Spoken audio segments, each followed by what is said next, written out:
President Obama's principal advisor, negotiator, and spokesperson on international trade and investment issues is Ambassador Michael Froman.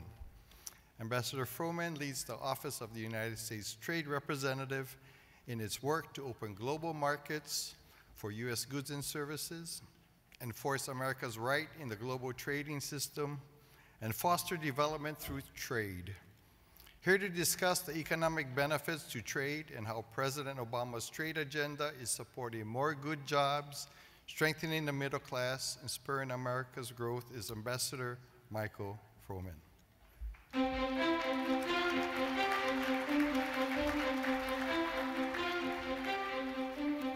Well, thanks very much, and thanks for having me. It's hard enough having to come after the Vice President. It's particularly difficult having to come after Timmy the Tooth. So, hard act to follow. Look, this is a great opportunity for me to be able to meet with you. I thank NACo for letting me come, because for most Americans, you are the face of government. You're the providers of vital services, you're the first responders, you're the lead economic architects, and your back probably isn't the first thing that gets patted when things are going well, but your phone is probably the first thing to ring when something isn't. So let me begin by thanking you for all of your work, for reminding everyone that public service isn't about publicity and getting noticed, but about providing service and getting things done. It's about building stronger, safer, and more vibrant communities. And there are a lot of different communities represented here. Somewhere in this room, I'm told we have officials from Slope County, North Dakota, a small county with 761 residents, as well as representatives of Los Angeles County, California, home to 10 million residents. We've got representatives from Union City, New Jersey, which spans 105 square miles, as well as San Bernardino County, California, which spans 20,000 square miles. And we have representatives from Madison, Alabama, Madison, Illinois, Madison, Mississippi, Madison, Montana, Madison, New York. And running through the diversity of the counties you represent are a number of common views and common aspirations, and it's that kind of common collective effort that was necessary to pull us out of the Great Recession 5 years ago. 5 years ago, 6 years ago, we were losing 800,000 jobs a month. Unemployment was on its way up to 10%, and the financial and housing markets were in disarray. Now we've seen 59 months of job creation, the longest uninterrupted period in recorded history. Unemployment is down to 5.7%. We created more jobs last year than any year since the 1990s. We've come a long way since the Great Recession, but we've still got a lot of work to do. Now, people are surprised when they hear how much trade has contributed to this recovery. Since 2009, the increase of U.S. exports has been responsible for nearly 1/3 of our overall economic growth. Last year, the U.S. exported $2.35 billion in goods and services, our 5th record-breaking year in a row. And today, Made in America is making a comeback. Record exports are supporting a record number of jobs, 11.3 million jobs, including 1.6 million jobs that have been created over the last 5 years. And thanks in part to the rising exports, factory employment is rising at the fastest pace in 18 years. Across America, wages are finally starting to rise again. Not far enough, not fast enough. We still have work to do. And as all of you know, it's not just the number of jobs that matters, it's creating the kind of jobs that Americans want. Jobs with solid paychecks and a sense of purpose. Jobs with a future. And those are exactly the kind of jobs that trade supports. We know that on average, working for a business that exports means that you're getting paid up to 18% more on average than working for businesses that don't export. Businesses that export tend to hire more, tend to make their workers more productive, tend to invest more in innovation and research. We know that businesses that export are better able to weather economic downturns, so that jobs related to exports are more secure than jobs not related to exports. And as a result, it should be clear why President Obama's trade agenda is a key part of middle-class economics. Smart trade policy doesn't just lower the cost of a bag of groceries or the clothes and shoes bought by American families. It puts more money in their pockets. And that's true whether you're living in rural, urban, or suburban America. It's true in Story County, Iowa, where Rick Kimberly showed me how his family raises corn and soybeans on roughly 4,000 acres. Roughly half of those soybeans and 1 out of every 3 rows of corn are destined for export. So trade plays a critical role in helping the Kimberly family keep the farm in their family. It's true in Cuyahoga County, Ohio, where Ron Swinko showed me the production floor of Jet Incorporated, a small business that's creating jobs by designing, manufacturing, and exporting wastewater management systems. When their sales in the US took a nosedive during the financial crisis, Ron quickly turned to exports, and that let him hire rather than fire throughout the recession. Now, Jet exports to 33 countries, and those exports account for about 1/4 of his sales.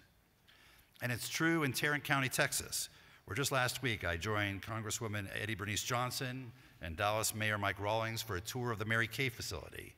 Over half the cosmetics produced in that facility are destined for exports.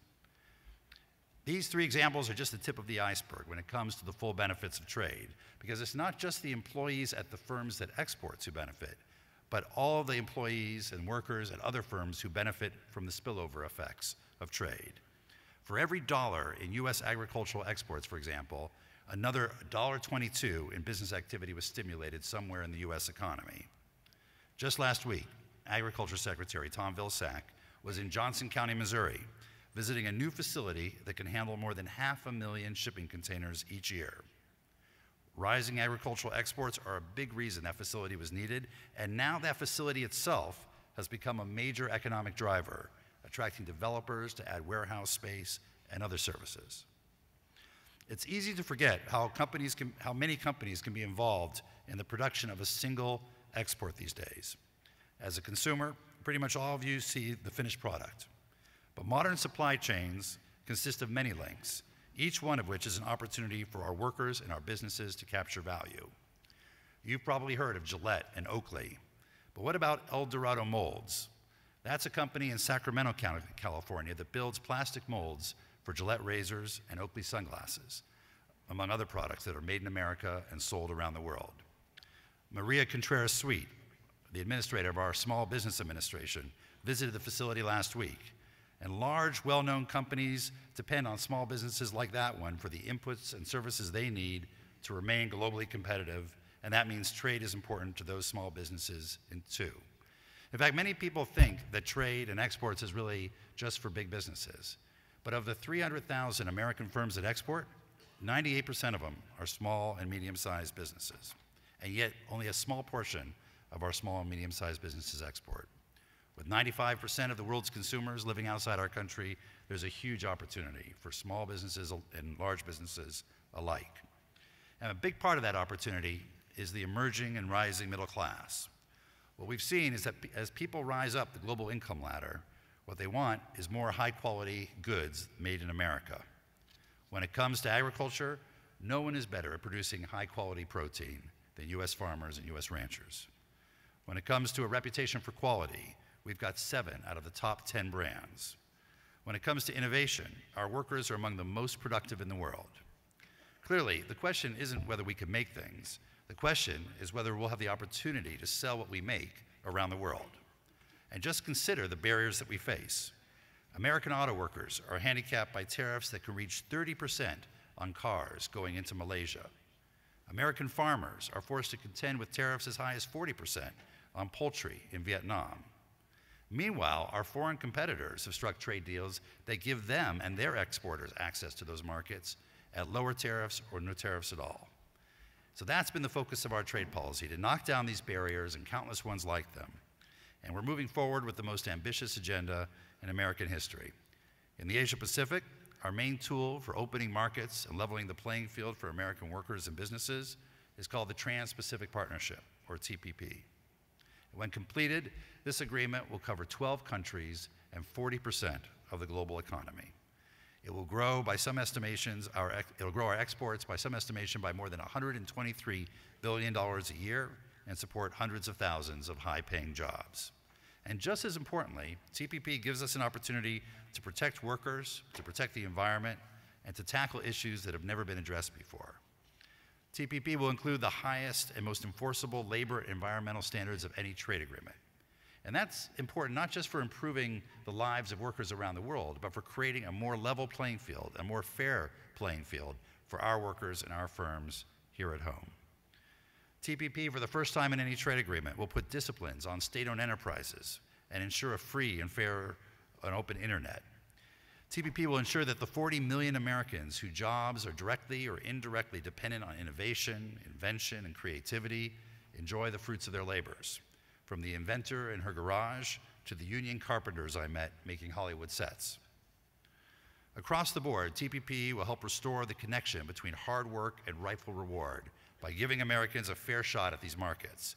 And we know that when the playing field is level, when trade is fair, our businesses and workers can compete and win. These are exciting times because the finish line for TPP negotiations is in sight, and that means good jobs and stronger middle class here at home. The first step toward realizing those gains is to secure bipartisan trade promotion authority. The President has asked for it. The Republican leadership in Congress has indicated it's something they want to work on with the President, and it's time to get it done. Trade promotion legislation is the way Congress gives direction to the President about what to negotiate, how to work with Congress before and during the negotiations, and how Congress will decide at the end of the day, after an extensive public debate, whether to support or reject a trade agreement. It's how Congress has worked with every American president since FDR, including every president, Democratic and Republican, for the last 4 decades to ensure that the United States takes the lead in shaping the global trading system. But Trade Promotion Authority hasn't been updated since 2002, and think how much the world has changed since then. Consider the rise of the digital economy. Today, people around the world have downloaded well over 25 billion songs on iTunes. In 2002, the iTunes Store hadn't even been invented. Consider the rise of state-owned enterprises. Today, 12 of the largest 50 companies on the Fortune 500 global list are state-owned enterprises. In 2002, only one was. Consider the rise of emerging markets.